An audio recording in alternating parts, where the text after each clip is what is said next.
ओम नमः शिवाय।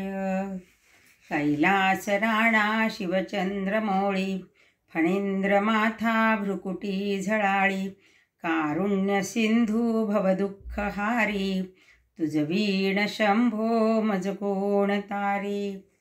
नमस्कार, अचल भक्ती तरंगच्या यूट्यूब चॅनलमध्ये मी अचला कवठेकर शिवभक्तांचे खूप खूप स्वागत करते।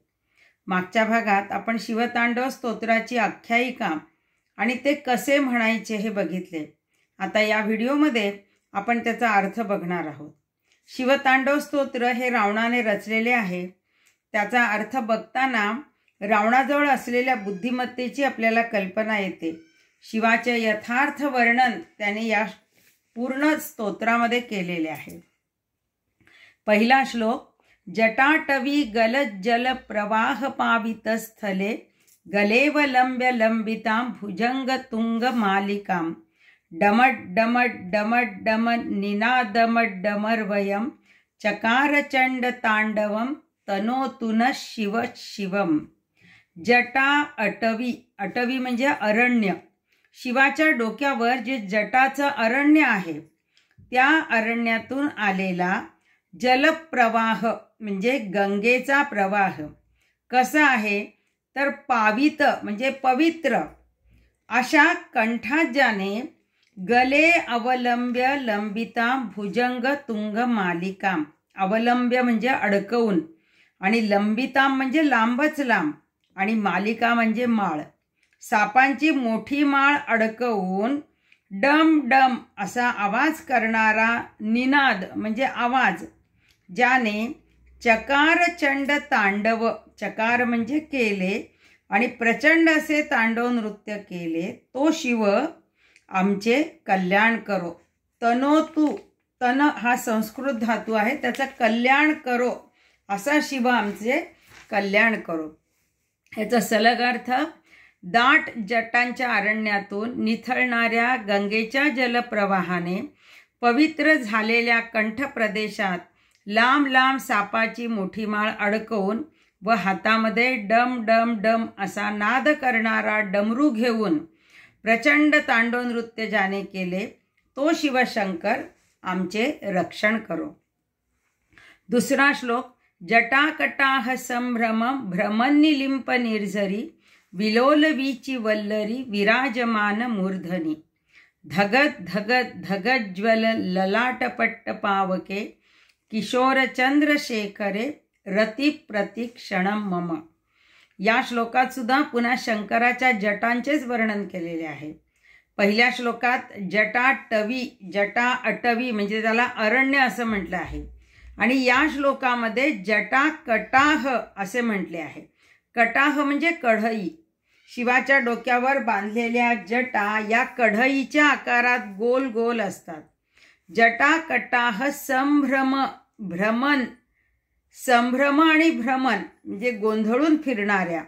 कोण कोण गोंधळून फिरतंय तर निलिंप निर्झरी, इथं निर्झरी म्हणजे कोण आहे, गंगा, आणि निलिंप म्हणजे देव, ज्याला कशाचाही लेप नाही, त्या देवांच्या नदीतील म्हणजे गंगेतील चंचल अशा लाटा, बिची म्हणजे तरंग किंवा लाटा, त्या कशा आहेत तर वल्लरी म्हणजे वेलीसारख्या दिसत आहेत आणि विराजमान मूर्धनी, मूर्धनी म्हणजे मस्तक, ज्याचे मस्तक त्या लाटांमुळे शोभून दिसते आहे, त्या वेलींनी धगत धगत ज्वल ललाट, ललाट म्हणजे कपाळ आणि ललाट स्थान ज्याचे कपाळ धगधगणाऱ्या अग्नीने प्रकाशित आहे आणि ज्याने किशोरचंद्र शेखरे, किशोरचंद्र म्हणजे बालचंद्र किंवा ज्याला आपण चंद्राची कोर असं म्हणतो, ही कोर शंकराच्या ठिकाणी ज्याच्याजवळ आहे अशा शंकराच्या ठिकाणी रती प्रतिक्षणम मम, रती म्हणजे प्रेम किंवा भक्ती, तर माझी भक्ती प्रतिक्षण क्षणोक्षणी जडलेली आहे। ह्याचा सलग अर्थ, कढईच्या आकाराच्या जटांमध्ये गुरफटून फिरत राहणाऱ्या देवांच्या नदीतील चंचल लाटा ज्यावर वेलीसारख्या दिसत आहेत, अशा शोभिवंत मस्तकाने युक्त धगधगणाऱ्या जाज्वल्यमान अग्नीने ज्याचे ललाटस्थळ प्रकाशित आहे, त्या बालचंद्र मस्तकी धारण करणाऱ्या शंकराच्या ठिकाणी माझी भक्ती क्षणोक्षणी जडलेली आहे. 3रा श्लोक. धराधरेंद्र नंदिनी विलासबंधू बंधुर स्फुरत दिगंत संतती प्रमोदमान मानसे कृपा कटाक्ष धोरणी निरुद्ध दुर्धरापदी क्वचित दिगंबरे मनो विनोद मेतू वस्तुनी. धराधर, धरा म्हणजे पृथ्वी आणि पृथ्वीला धरणारा म्हणजे पर्वत, कोणता तर हिमालय पर्वत. आणि नंदिनी म्हणजे मुलगी, हिमालयाची मुलगी कोणतं? पार्वती. आणि विलासबंधू बंधुर, तिच्याबरोबर विलासात रमताना स्फुरत दिगंत, दिगंत म्हणजे दिशा, 10 दिशा. या 10 दिशा काय आहेत? तर स्फुरत म्हणजे प्रकाशमान झाल्यात आहेत. आणि प्रमोदमान मानसे, प्रमोद म्हणजे आनंद, आणि त्या प्रकाशाने ज्याचे मन अतिशय आनंदित झालेले आहेत.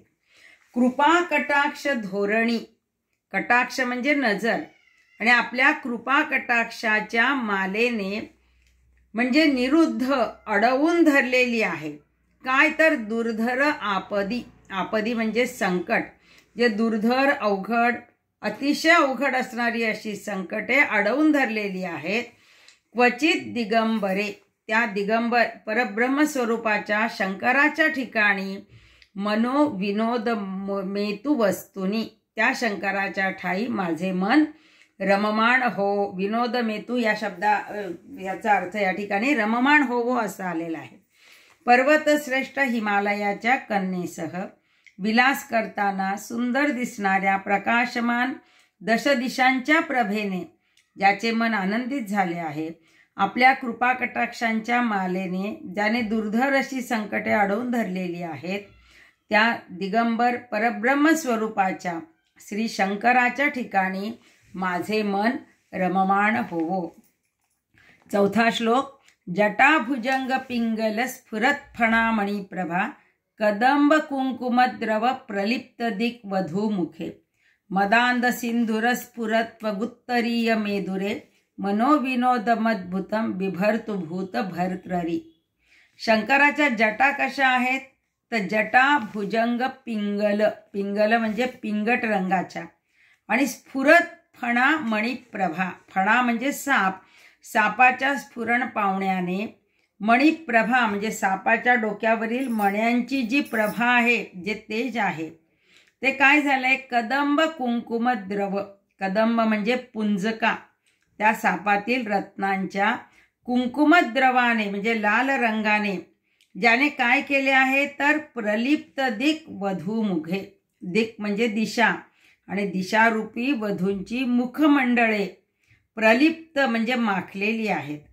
आणि मदांध म्हणजे मत्त हत्ती, या मत्त हत्तीने काय केलेले आहे? तर उत्तरीय मेदुरे, उत्तरीय म्हणजे वस्त्र धारण केले आहे, आणि त्यामुळे शंकराचा वर्ण हा सावळा झालेला आहे. अशा शंकराच्या ठिकाणी मनोविनोदमद्भुतम, माझे मन अद्भुतपणे रंगून जावो. आणि बिभर्तु भूत भर्तरी, जसे रक्षण करणाऱ्या शंकराच्या ठिकाणी मन माझे रंगून जावो असे रावणाने म्हणलेले आहे. ह्याचा सलग अर्थ. पिंगट जलेतील सर्पांच्या स्फुरण पावणाऱ्या फण्यातील रत्नांच्या प्रकाशपुंजरूपी कुंकुमद्रवाने ज्याने दिशारूपी वधूंची मुखमंडले जणू माखली आहेत, आणि मत्त हत्तीच्या चमकणाऱ्या त्वचेचे उत्तरीय वस्त्र धारण केल्यामुळे ज्याचा वर्ण सावळा झाला आहे, अशा प्राणीमात्रांचे पालन करणाऱ्या श्री शंकराच्या ठिकाणी माझे मन अद्भुतपणे रंगून जावो. 5वा श्लोक. सहस्त्रलोचन प्रभृत्य शेषलेख शेखर प्रसून धूली धोरणी विधूसरांध्र पीठभुः भुजंगराजमालया निबद्ध जाट जूटकः श्रियै चिराय जायताम चकोर बंधू शेखर. सहस्त्र लोचन, लोचन म्हणजे डोळे, आणि सहस्त्र लोचन म्हणजे ज्याला सहस्त्र लोचन आहेत म्हणजे इंद्र, इंद्र इत्यादी सर्व देवांच्या शेषलेख शेखर, लेख म्हणजे मुकुट, या देवांच्या मस्तकांवरील जी फुले आहेत, तर प्रसून धूली धोरणी, धूली म्हणजे परागरूपी धूळ, त्या फुलांमधील पराग केवढे आणि त्या परागांची धूळ, त्या धुळीमुळे काय झालेलं आहे तर विधूसरांध्र पीठभूः, शंकराचा पृष्ठभाग हा धुसर झाला आहे. आणि रावणाच्या कल्पना केवढ्या सुंदर आहेत बघा, की तिसरी ओळ आहे की भुजंगराज मालया, भुजंगासारख्या श्रेष्ठ सापांच्या मालया म्हणजे माळेने ज्याने काय केले आहे तर निबंध जाट जूटकः, निबद्ध म्हणजे बांधले आहेत, काय तर जटा, शंकराने आपल्या जटा या सापाच्या माळेने बांधल्या आहेत. आणि चकोर बंधू चकोर पक्षांचा बंधू म्हणजे मित्र असणारा चंद्र ज्याने डोक्यावर धारण केलेला आहे असा शंकर श्रियई चिराय जायता, चिरकालपर्यंत आमचे ऐश्वर्य टिकून ठेवो. त्याचा सलग अर्थ इंद्र इत्यादी देवांच्या मुकुटातील फुलांच्या परागरूपी धुळीच्या पटलाने ज्याच्या पादपीठाचा पृष्ठभाग धुसर झाला आहे, श्रेष्ठ सर्पाच्या हारांनी ज्याने आपला जटाजूट बांधला आहे आणि चकोर पक्षाचा मित्र असलेल्या चंद्राला त्याने मस्तकावर धारण केले आहे, तो श्री शंकर चिरकालपर्यंत आमच्या ऐश्वर्याला कारणीभूत होवो. 6वा श्लोक. ललाट चत्परज्वल धनंजय स्फुलिंगफा निपीत पंचसायकम नमन्निलिंप नायकम सुधामयूख लेखया विराजमान शेखर महाकपाली संपदे शिरोजटा मस्तो. ललाट म्हणजे कपाळ आणि ललाटरूपी वेदीवर ज्वलद म्हणजे धगधगणाऱ्या आणि धनंजय स्फुलिंगभा, धनंजय नावाच्या अग्नीचे, भा म्हणजे तेज, त्या अग्नीचे जे तेज आहे या तेजामुळे काय झाले आहे तर निपीत पंचसायकम, पंचसायक म्हणजे 5 बाण धारण करणारा जो मदन आहे त्या मदनाचा त्याने निपात केला आहे. आणि नमन लिंप नायकम, लिंप नायक हे शंकराचे विशेषण आहे, शंकराला नमन म्हणजे वंदन केलेले आहे.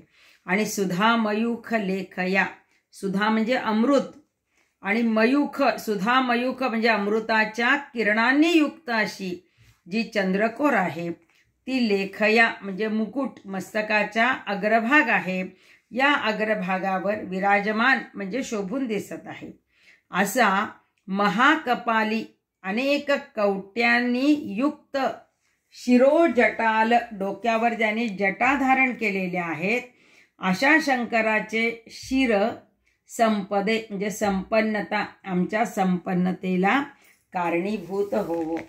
ह्याचा सलग अर्थ ललाटरूपी वेदीवर धगधगणाऱ्या धनंजय नामक अग्नीच्या स्फुल्लिंगाच्या प्रभेने ज्याने 5 बाण धारण करणाऱ्या मदनाला पिऊन टाकले, सर्व देवांनी ज्याला वंदन केले आहे आणि अमृताच्या किरणांनी युक्त चंद्रकोरीने ज्याचे अग्र सुशोभित आहे, अनेक कवट्यांनी युक्त असे जटामय मस्तक आमच्या संपन्नतेला कारणीभूत होवो. या श्लोकामध्ये धनंजय हा जो शब्द आला आहे तो अग्नीचा समानार्थी शब्द आहे. ज्वाला, वैश्वानर, हुताशन, अनल, पावक अशी अग्नींची विविध नावेत आहेत. प्रत्येक संस्कारामध्ये स्थापन केलेल्या अग्नीची वेगवेगळी जशी नावं आहेत. जसं जातकर्मा संस्कारी प्रबल नाम संस्कारी, पार्थिव, देवकर्माच्या वेळी हव्यवाहन इत्यादी अग्नी त्या वेळेला प्रज्वलित होत असतात. 7वा श्लोक.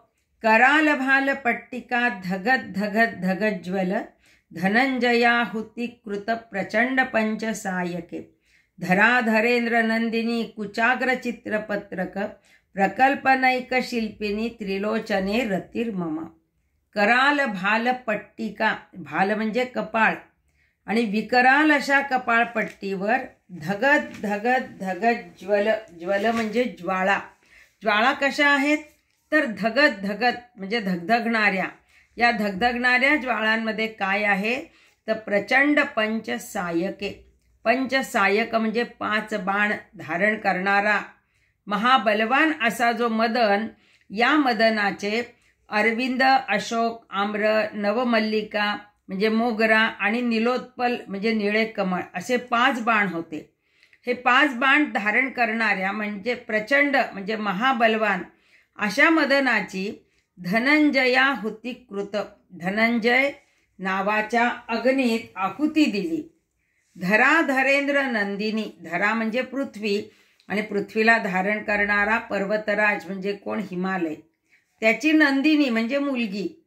कुचाग्र चित्रपत्रक, तिच्या वक्षस्थळावर चित्रविचित्र शिल्प रचले. अशा त्रिलोचने 3 डोळे असणाऱ्या शंकराच्या ठिकाणी रती मम, माझी भक्ती आहे, माझ्या मनाची ओढ आहे. याचा सलग अर्थ, विकराल अशा कपाळपट्टीवर धगधगून पेटलेल्या धनंजय अग्नीत ज्याने 5 बाण धारण करणाऱ्या महाबलवान मदनाची आहुती दिली, तसेच पर्वश्रेष्ठ हिमालयाच्या कन्येच्या वक्षस्थळावर चित्रविचित्र शिल्प रचले, त्या 3 नयनांनी युक्त श्री शंकराच्या ठिकाणी माझी भक्ती आहे. 8वा श्लोक. नवीन मेघ मंडली निरुद्ध दुर्धर स्फुरत, कुहुनिशी थिनितम प्रबंधबद्ध कंधर, निलिंप निर्झरीधर स्तनोतु कृत्ति सिंधुर, कलानिधान बंधुर श्रिय जगत धुरंधर. नवीन मेघ मंडली, मंडल म्हणजे समूह किंवा ज्याला आपण घनदाट ढग असे म्हणतो.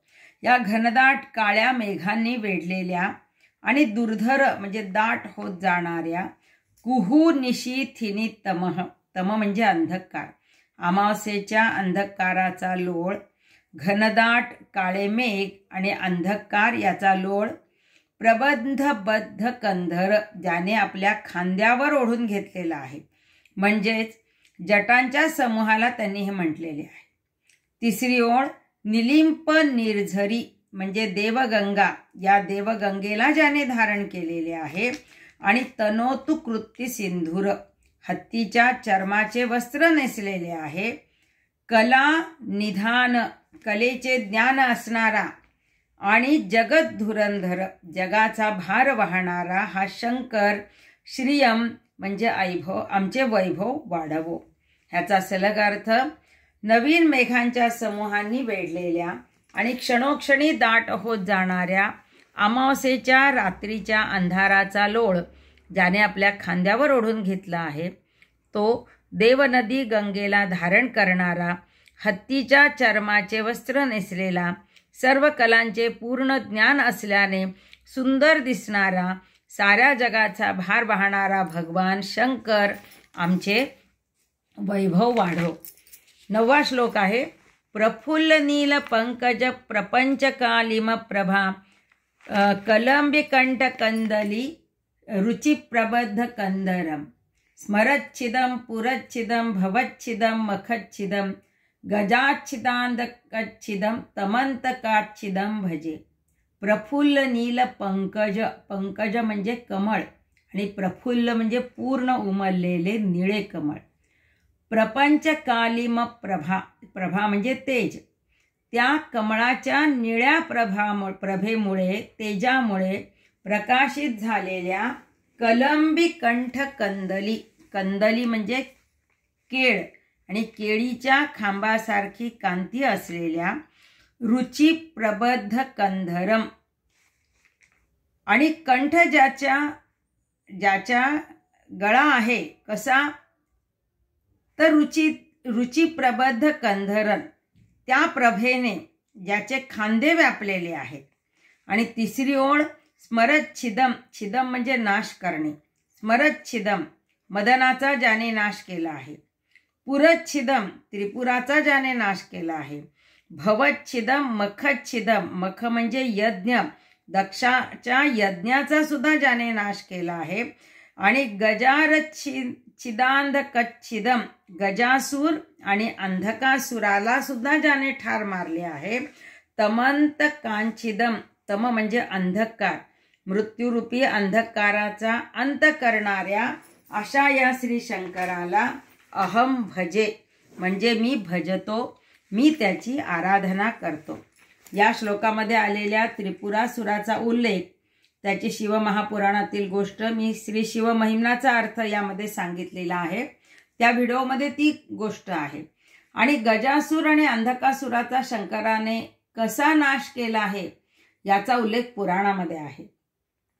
महिषासुराचा अतिबलशाली पुत्र गजासूर त्याने ब्रह्मदेवाकडून वर मागून घेतला होता की कोणीही मनुष्य त्याला मारू शकणार नाही. त्यामुळे उन्मत्तेने तो जेव्हा चालत असे तेव्हा पृथ्वी सुद्धा कापत होती. नदीमध्ये तो उतरला तर पूर येत होता आणि पर्वतांना जर तो धडकला तर पर्वत नामशेष होत होते. पण गजासुराला मुक्ती शंकराकडूनच मिळणार होती. एकदा वाराणसीमध्ये ऋषी यज्ञ करत होते तेव्हा गजासुराने व्यत्यय आणला. शंकराने रागाने त्रिशूळाने त्याला मारले आणि त्रिशूळावर गजासुराचा देह ठेवून तांडव नृत्य केले. या परिस्थितीत सुद्धा गजासूर प्रसन्नतेने म्हणाला की स्वयं शिवाच्या हाताने मृत्यू आणि मृत्यूनंतर शिवावर मी छत्ररूपाने आहे, त्यामुळे मी कृतकृत्य आहे. हे ऐकून शंकर प्रसन्न झाला आणि त्याने गजासुराच्या कातडीपासून शिवलिंग तयार करून ते काशीत स्थापन केले व त्याला कृतिवासेश्वर हे नाव दिले. अशी ही कथा आहे. आणि अंधकासूर हे एका दैत्याचे नाव आहे. याचा वध भगवान शंकराने भैरवाचे रूप घेऊन केलेला होता. 10वा श्लोक. अखर्व सर्व मंगला कला कदंब मंजरी रसप्रवाह माधुरी विजृंभणा मधुवृतम स्मरांतकम पुरांतकम भवांतकम मखांतकम गजांतकांधकांतकम तमंतकांतकम भजे. अखर्व म्हणजे ठेंगणी नसलेली म्हणजेच योग्य उंची असलेली, आणि सर्व मंगला म्हणजे पार्वती देवी. या पार्वती देवीच्या कला कदंब म्हणजे कलांचा समूह, या समूहातील मंजरी म्हणजे अंकुरामधून रसप्रवाह माधुरी प्रवाहित होणारा जो रस आहे त्याचे जे माधुर्य आहे. विजृंभणा म्हणजे चाखण्याचं मधुव्रत, मधुर असे जे व्रत ज्याने घेतलेले आहे त्याला स्मरांतकम पुरांतकम भवांतकम मखांतकम आणि गजांत कांधकांतकम मदनाचा, त्रिपुरासुराचा, संसाराचा, यज्ञाचा आणि अंधकासुराचा आणि या गजासुराचा ज्याने नाश केला आहे असा कोण तर तो शंकर. त्या शंकराला तमंत कांतकम भजे. या संसाराचा नाश करणाऱ्या व मृत्यूचा अंत करणाऱ्या श्री शंकराला मी भजतो, मी त्याची आराधना करतो. ह्याचा सलग अर्थ योग्य उंची असलेल्या सर्व मंगला देवीच्या फुलासारख्या कलांच्या समूहावरील मंजिरीतून प्रवाहित होणाऱ्या रसाची मधुर विशद चव चाखण्याचे ज्याने व्रत घेतले आहे. मदनाचा, त्रिपुरासुराचा, संसाराचा, यज्ञाचा, गजासुराचा आणि अंधकासुराचा ज्याने नाश केला आहे त्या संसाराचा नाश करणाऱ्या व मृत्यूचा अंत करणाऱ्या शंकराला मी भजतो. जयत्पद भविभ्रम भ्रमद्भुजंगमश्वस विनिर्गमत क्रमस्फुरत कराल भाल हव्यवाट धिमित धिमित धिमित ध्वनन मृदंग तुंग मंगल ध्वनिक्रम प्रवर्तित प्रचंड तांडव शिव. जयत्पद भ्रविभ्रम. जया जीव म्हणजे नट नर्तक आणि जयत्वत म्हणजे शरीराचे न्यास करणारा नट.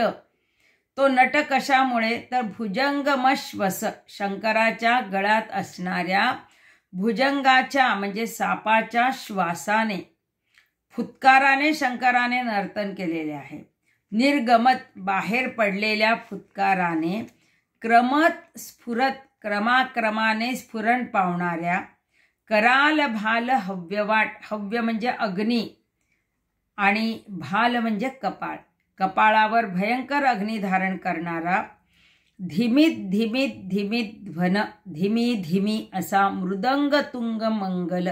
या मृदंगाचा मंगलध्वनी कसा तर क्रमप्रवर्तित क्रमाक्रमाने तो उंच होत जाणार आहे अशा मंगल स्वरावर ज्याने प्रचंड तांडव शिव प्रचंड असं तांडव नृत्य सुरू केले त्या शंकराचा जय जयकार असो.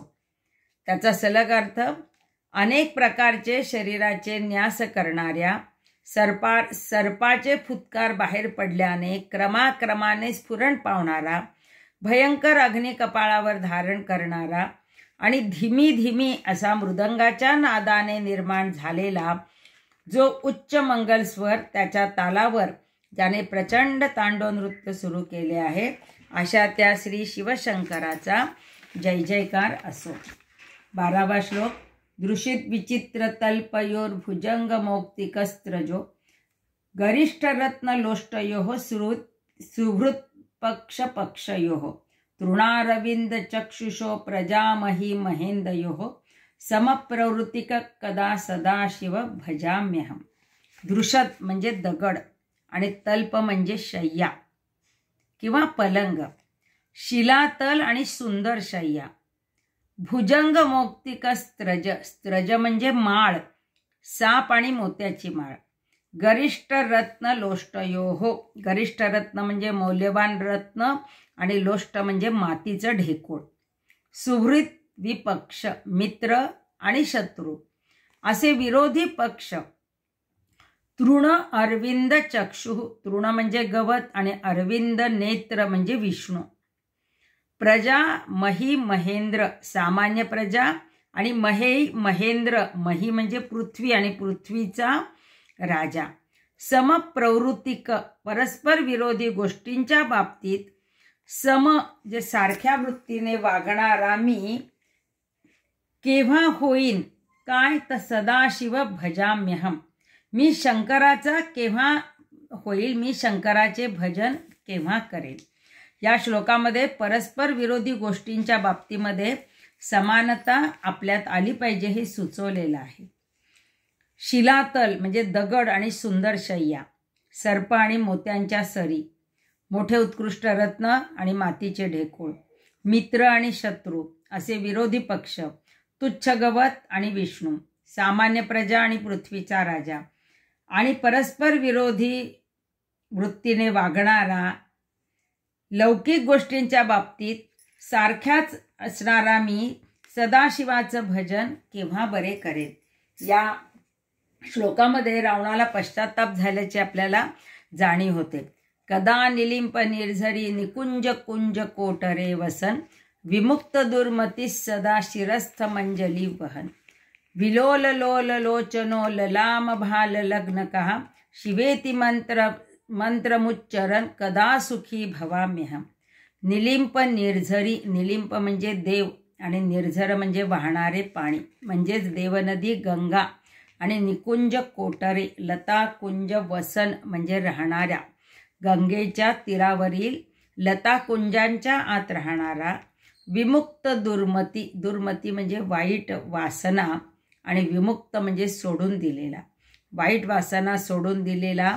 शिरस्थम अंजली वहन, मस्तकावर हाताची ओंजळ ठेवलेला.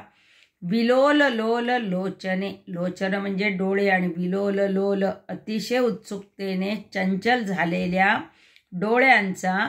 ललाम भाल लग्नकः, भाल म्हणजे कपाळ, प्रणाम करून सुंदर कपाळ अर्पण करणारा म्हणजेच शिवाला नमस्कार करणारा.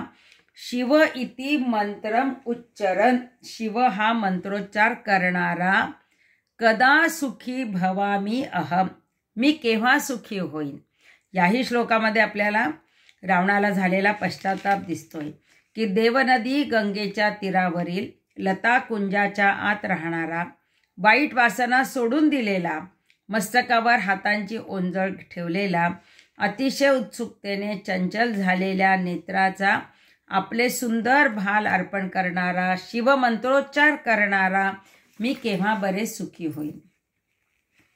14वा श्लोक. इमं हि नित्यमेव मुत्तमुत्तमो तपं स्तवं पठन् स्मरन् ब्रुवन् नरो विशुद्धमेति संततम्. हरे गुरो सुभक्तिमाशु याति नान्यथा गतिं विमोहनं हि देहिनां सुशंकरस्य चिंतनम्. या श्लोकात या स्तोत्राची फलश्रुती दिलेली आहे. नित्यम एव उत्तमोत्तमं स्तवम, उत्तमोत्तम स्तोत्राचे नेहमी जो पठन म्हणजे पठण करतो, स्मरण म्हणजे स्मरण करतो, आणि ब्रुवन म्हणजे गायन करतो, असा नर म्हणजे असा मानव किंवा भक्त विशुद्धम इति संततम म्हणजे नेहमी शुद्ध होतो. हरे गुरुरूप शंकराच्या ठिकाणी ज्याची सुभक्ती जे उत्तम अशी भक्ती जळते तो काय होतो, न याती अन्यथा गती, शिवाशिवाय दुसऱ्या कोणत्याही गतीला तो जात नाही. विमोहिनम ही देहिनाम, देहिनाम म्हणजे देहधारी लोकांना म्हणजेच मानवाला, विमोहनम शंकरस्य चिंततम, शंकराचे चिंतन हे कसे आहे तर विमोहनम मोहून टाकणारे आहे. याचा अर्थ अशा रीतीने म्हणलेल्या या उत्तमोत्तम स्तोत्राचे पठण, स्मरण आणि गायन करणारा मानव नेहमी शुद्ध होतो. गुरुरूप भगवान शंकराच्या ठिकाणी उत्तम भक्ती जडते. श्री शिवाशिवाय दुसऱ्या गतीला तो जात नाही. श्री शंकराचे चिंतन हे देहधारी लोकांना मोहून टाकणारे आहे. आणि याचा शेवटचा श्लोक, पूजावसान समये दशवक्त्र गीतम यशंभु पूजन परम पठती प्रदोषे तस्य स्थिरामृत गजेंद्र तुरंग युक्ताम लक्ष्मीं सदैव सुमुखी प्रददातु शंभुः. पूजा अवसान समये, पूजेच्या शेवटी, दशवक्त्र गीतम, दशवक्त्र म्हणजे हा दशमुख रावणाने गायलेले हे स्तोत्र, शंभु पूजन परम, शंकराच्या पूजनाचे हे स्तोत्र, यप पठती प्रदोषे, प्रदोष समयी जो पठण करतो त्याला शंकर काय काय देतो तर रथ गजेंद्र तुरंग युक्ताम, रथ गजेंद्र म्हणजे श्रेष्ठ हत्ती आणि तुरंग म्हणजे घोडे, रथ हत्ती आणि घोडे यांनी युक्त अशी लक्ष्मी सदैव देतो.